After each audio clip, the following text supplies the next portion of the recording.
Démarrons l'actualité internationale au Mali. Les sommets exceptionnels de la CEDEAO et de l'UEMOA qui se sont tenus samedi 4 juin à Accra n'ont permis aucune avancée ni pour la Guinée, ni pour le Burkina Faso, ni pour le Mali. Les décisions attendues ont été reportées au 3 juillet prochain. Bamako espérait une possible levée des sanctions économiques et financières qui frappent le Mali depuis le début du mois de janvier.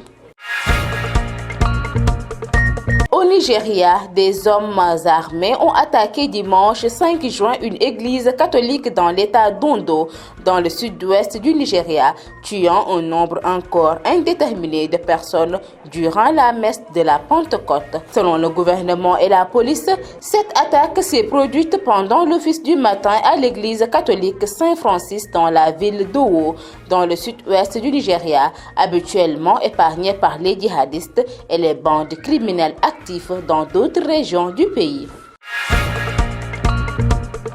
Terminons l'actualité internationale au Tchad. Le procès des 6 leaders interpellés après la marche contre la politique française le 14 mai dernier s'ouvre ce lundi à Moussoro, à 300 km au nord de la capitale. Une audience délocalisée pour des raisons de sécurité, mais qui sera boycottée par les avocats des prévenus.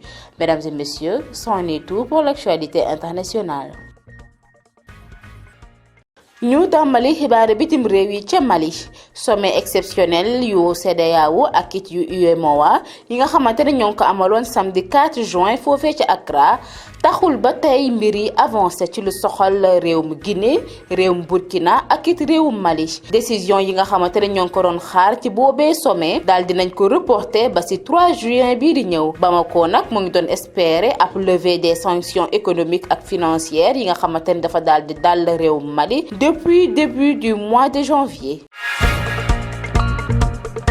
ca Nigeria ay nit yu yoroon ay ngànnaay ñoo daal di attaqué démb ci dimanche bi yamook ci juróomi fan ci weeru juin ab église catholique bu nekk foofee ca état bu Dondo te nekk ca sud-ouest bu Nigeria. Attaque boobee nag daal dina faat ci ay doomu aadama yu bëri yoo xamante ne ba tey kenn xamagul lim bi nu mu toll. Attaque boobee nag ñoo ngi ko amal ci messe bu amoon ci église boobee ci Pentecôte bi. ñu fàttali ne rek gox boobee nag jihadiste yi dañ leen a sonal lool ak tamit bande criminelle. ñu jeexalee xibaar bitim réew yi ca Tchad procès wu juróom benn leader yi nga xamante ne ñoom lañ interpellé woon ci lu soxal marche contre la politique française bi amoon ci fukki fan ak ñeent ci weeru mai daal dinañ ko ibbi foofee te Moussoro te nekk ci 300 kilomètres ci bëj ci penkub capitale ba. Audience boobee nag dañ ko déplacé woon ngir gën a yokk kaaraange ba waaye taxul ba tey ay avocat daal dinañ boycotté boobee audience. mbokk yi tey li moo nekkoon seeni xibaaru bitim réew.